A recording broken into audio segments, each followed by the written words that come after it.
एक समय की बात है। एक गांव में मोहन नाम का एक नौजवान रहता था। मोहन का शरीर गठीला और बहुत सुंदर था। मोहन रोज सुबह शहर में काम करने जाता और फिर शाम को अपने गांव लौट आता। गांव और शहर के बीच में एक जंगल पड़ता था। उस जंगल में एक चुड़ैल रहती थी। वो रोज मोहन को जंगल से आते जाते देखती थी। फिर कुछ समय बाद मोहन की शादी राधा नाम की एक बहुत ही सुंदर लड़की से हो जाती है। एक दिन मोहन अपनी पत्नी राधा से कहता है, राधा, मैंने तुमसे कितनी बार कहा है कि तुम मेरे लिए सुबह सुबह खाना बना दिया करो। मैं रोज काम पर देरी से पहुंचता हूँ। मैं क्या करूँ जी, सारा दिन घर के काम करके मैं तो थक जाती हूँ, इसलिए मुझसे सुबह जल्दी नहीं उठा जाता। सुनो जी, मैं तो कहती हूँ क्यों ना हम अपने घर में एक नौकर रख लें। अरे भाग्यवान, अभी हमारी इतनी आमदनी नहीं है कि हम कोई नौकर रख सके। कल से मैं सुबह खाना खुद बना लिया करूँगा। खुश? इतना कहकर मोहन घर से चला जाता है। फिर अगले दिन से मोहन रोज सुबह जल्दी उठकर अपने लिए खाना बनाने लगता है। जब खाना बना ही रहा हूँ तो घर के सभी लोगों के लिए बना लेता हूँ। फिर मोहन रोज सुबह सबके लिए खाना बनाता और शहर में काम करने चला जाता।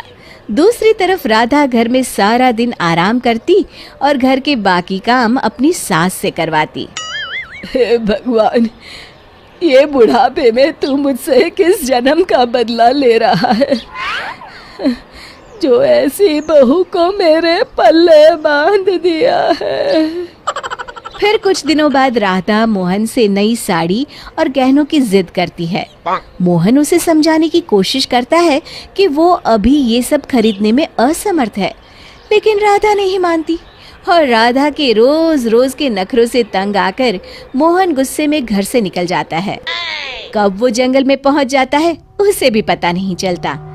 तभी एक चुड़ैल की नजर मोहन पर पड़ती है। अरे, मैं तो घर से बहुत दूर आ गया हूँ। ओहो, रात भी बहुत हो गई। घर में सब परेशान हो रहे होंगे। फिर मोहन वापस अपने घर की ओर चल पड़ता है। चुड़ैल भी मोहन का पीछा करते करते उसके घर तक पहुंच जाती है। फिर मोहन अपने घर पहुंचकर दरवाजा खटखटाता है। तभी उसकी राधा दरवाजा खोलती है। उसके चेहरे की मुस्कान देख मोहन को थोड़ी हैरानी होती है। फिर राधा कहती है, मुझे माफ कर दीजिए जी, मुझसे गलती हो गई। मैं भूल गई थी कि औरत का असली गहना उसका पति होता है। आगे से मैं आपको कभी नाराज नहीं करूंगी। राधा को अपनी गलती का एहसास हो गया है।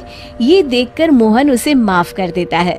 फिर अगले दिन से राधा रोज सवेरे उठकर मोहन के लिए खाना पकाती, घर के सारे काम करती, साथ ही साथ अपनी सास ससुर की खूब सेवा करती। अपनी पत्नी में आए इस परिवर्तन को देख मोहन की खुशी का ठिकाना नहीं रहता। एक दिन राधा की सास राधा से कहती है, बहू, आज मैंने घर में हवन रखा है। बाबा जी किसी भी वक्त आते होंगे तो सब तैयारी करके रख दे। जी माँ जी। फिर थोड़ी देर बाद बाबा जी अपने चेले के साथ उनके घर पर आते हैं। अलख निरंजन, आइए आइए बाबा जी, मैं आपका ही इंतजार कर रही थी। फिर बाबा जी हवन की तैयारी शुरू करते हैं और मोहन और राधा को हवन में बैठने के लिए कहते हैं। मोहन तो वहां आकर बैठ जाता है, लेकिन राधा वहां आने से मना कर देती है। तब मोहन राधा से कहता है, अरे भाग्यवान, अचानक तुम्हें क्या हो गया? तभी बाबा जी को राधा पर कुछ संदेह होता है। अलख निरंजन, माँ जी, तुम्हारे बहू के हाव भाव देखकर मैं पहले ही समझ गया था कि इसके अंदर किसी चुड़ैल का वास है। बाबा जी क्रोधित होकर कहते हैं, सच सच बता, कौन है तू, वरना अभी तुझे जलाकर भस्म कर दूंगा। फिर बाबा जी जोर जोर से मंत्र पढ़ना शुरू कर देते हैं। ओम चामुंडाय विच्चाय नमः, ओम चामुंडाय विच्चाय नमः। तभी अचानक राधा की आवाज बदल जाती है और वो बाबा जी को हाथ जोड़कर कहती है, नहीं नहीं, मुझे छोड़ दीजिए। मैं एक चुड़ैल हूँ। मैं रोज मोहन को जंगल से गुजरते हुए देखती थी। मैं मोहन की सुंदरता पर मोहित हो गई थी। फिर मैंने देखा कि राधा मोहन और अपने सास ससुर को दिन रात परेशान करती है, और एक दिन मौका पाकर मैंने राधा के शरीर में प्रवेश कर लिया।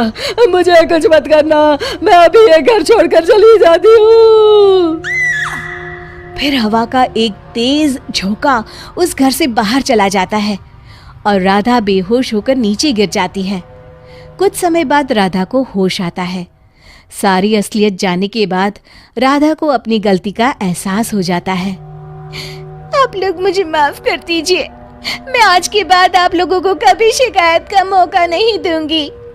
शिक्षा: हमें हमेशा अपने परिवार वालों के साथ अच्छा बर्ताव करना चाहिए और अपना हर फर्ज निभाना चाहिए। दोस्तों, हमें उम्मीद है कि आपको हमारी ये कहानी पसंद आई होगी। कृपया हमारे चैनल को सब्सक्राइब करें और सभी अपडेट्स के लिए बेल आइकन जरूर दबाएं। और हाँ, वीडियो लाइक और शेयर करना मत भूलिएगा। Bye bye.